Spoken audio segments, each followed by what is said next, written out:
Bonjour, vous êtes encore là? Bravo, je vous félicite, vous persévérez dans cette lecture du livre des Actes des Apôtres, deuxième semaine, chapitre 8, le thème « L'expansion de l'Évangile ».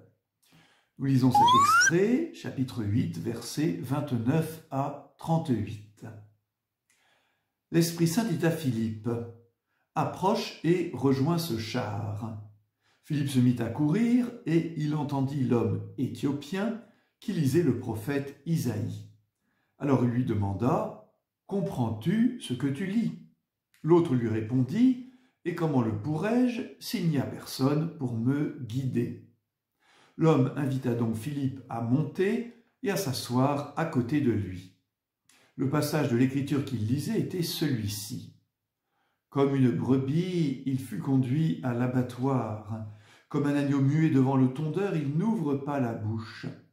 Dans son humiliation, il n'a pas obtenu justice. Sa descendance, qui en parlera? Car sa vie est retranchée de la terre.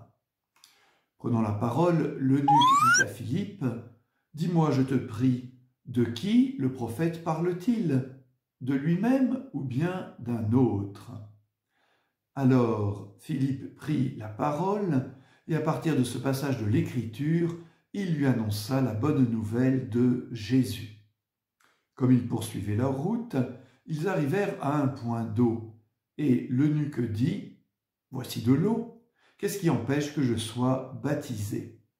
Il fit arrêter le char, ils descendirent dans l'eau tous les deux et Philippe baptisa l'eunuque.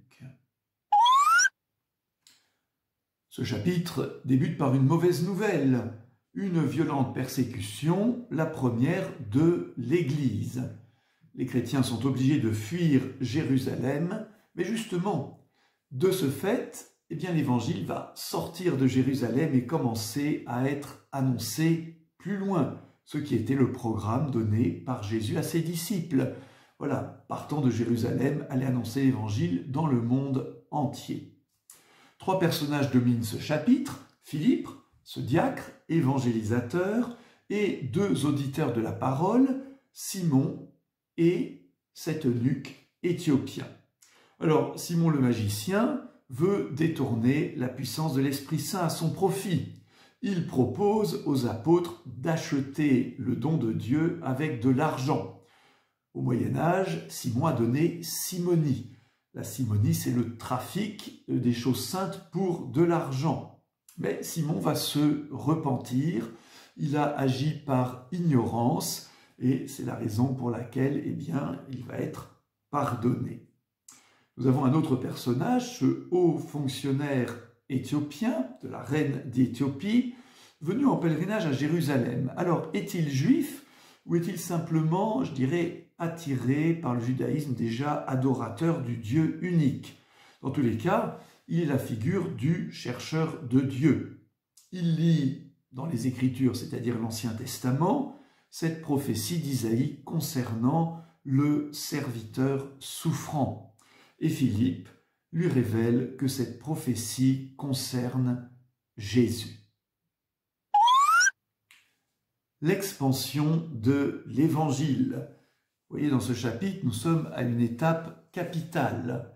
L'Évangile quitte Jérusalem pour s'ouvrir à de nouveaux lieux.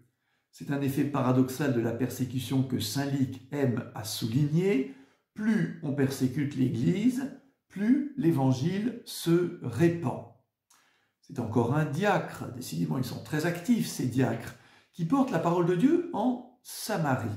Alors vous vous souvenez peut-être que la Samarie est cette région de juifs hérétiques. Ils sont rejetés par le judaïsme classique, mais en même temps, on ne peut pas dire que ce soit des païens.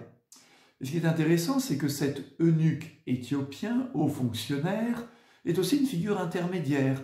Il est attiré par le judaïsme, est-il juif lui-même? Eh bien, saint Luc ne le dit pas, mais vous voyez, ce sont Samarie et puis cet eunuque éthiopien, deux figures intermédiaires entre le judaïsme et le monde païen.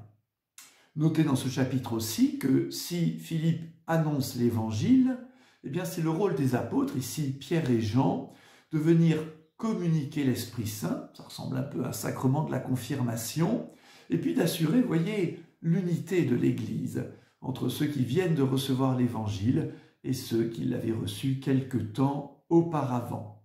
Et puis enfin, un grand signe de l'expansion de l'Évangile, c'est la joie. Et saint Luc se plaît à souligner que là où l'Évangile est annoncé, eh bien une grande joie est procurée.